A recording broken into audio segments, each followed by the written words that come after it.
Listen carefully. There is a strange feeling many of you carry. Not panic. Not depression. Not even sadness. It's weight.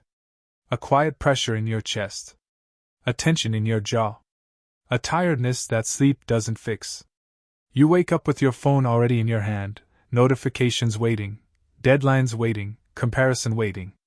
Before you even breathe properly, life has already started judging you. Somewhere inside, you still remember a slower world, when time felt wide, when mistakes disappeared, when you weren't being recorded by algorithms. But today every move feels permanent, every choice feels risky, every delay feels like failure. And silently you ask yourself why you feel behind even when you're trying so hard. This video is not here to comfort you. It's here to explain you to yourself. Why you feel unstable in a world that tells you to just be confident. Why you're tired without being lazy. Why success feels hollow. Why peace feels unfamiliar. And why, despite everything, you are stronger than you realize. You grew up in one world and were forced to become an adult in another. Different rules, different currency, different values. You learned life in classrooms that moved slowly, but you were pushed into a battlefield that never stops. Letters became emails. Friends became followers. Reputation became data. Worth became metrics. You didn't join this world, you were dropped into it. Your nervous system learned stability, and then stability disappeared. You learned patience, and then everything became instant. You learned privacy, and then privacy became a joke. So you adapted? You learned new skills, new identities, new masks. Again and again. But when you are always becoming, you never feel complete. When you are always updating, you never feel grounded. You don't feel finished. You feel temporary, like a draft version of yourself still loading. That is not weakness. That is survival. You were sold a promise you never signed. Work hard, be good, be patient, and life will reward you. Effort in, security out. Education in, stability out. Discipline in, freedom out. It sounded logical. It sounded fair. It was not. While you were following the rules, the system was changing them. Recessions came. Crashes came. Layoffs came. Inflation rose. Debt grew. Opportunities shrank. Competition exploded. But nobody announced it. They just told you to try harder. So when things didn't work, you didn't blame the system. You blamed yourself. You started thinking maybe you're slow, maybe you're lazy, maybe you chose wrong, maybe you're not enough. But the truth is the map was broken, and you were blamed for getting lost. That created shame without cause, guilt without crime, effort without reward. And that became background anxiety, a constant hum in your life. When safety disappears, the body changes. Not emotionally. Biologically. Your brain learns to stay alert. Your muscles stay tight. Your breathing stays shallow. Even on weekends. Even on holidays. Even on good days. You're not resting, you're waiting. Waiting for bad news, bills, rejection, collapse. Your body learns that danger is normal, so peace feels suspicious. Silence feels uncomfortable. Stillness feels unsafe. That is why so many of you scroll instead of rest. Because distraction feels safer than awareness. Because awareness brings fear. So you stay busy, not productive, just busy. And slowly anxiety starts pretending to be ambition. Before social media, you compared yourself with a small circle. Now you compare yourself with millions. Every day you see someone richer, younger, calmer, happier, ahead. But you only see their highlight reel. You compare your backstage to their billboard. That makes you feel poor in a rich environment, behind in a fast environment, small in a loud environment.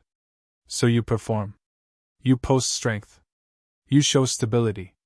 You fake certainty. Even when you're drowning quietly. You become your own marketing manager, selling your survival like a product. And somewhere along the way, you forget what honesty without branding feels like. In modern work culture, you are not hired, you are packaged. Skills are not enough. You must be visible, likable, marketable. So you build an online persona, a professional mask, a personal brand. At first it helps you survive. Later it empties you. Because when you are the product, rejection feels personal. Failure feels existential. Criticism feels like an attack on your identity. You don't just lose opportunities, you feel like you lose value. And that quietly destroys self-worth. You are exhausted, but you cannot stop. You are drained, but you feel guilty resting. You are empty, but you keep producing. Rest feels dangerous. Slowing down feels like falling behind. Stillness feels like death. So even healing becomes hustle. Morning routines, productivity apps, self-care schedules. Optimization everywhere, peace nowhere. Everything must serve a purpose. Even joy. Even love. Even sleep. And when rest needs permission, that is not discipline. That is slavery. Many of you grew up with busy parents, stressed homes, silent emotions, conditional approval. Not abuse. Absence. Not cruelty. Inconsistency. So you learned to be easy, to not need much, to not complain, to not burden anyone.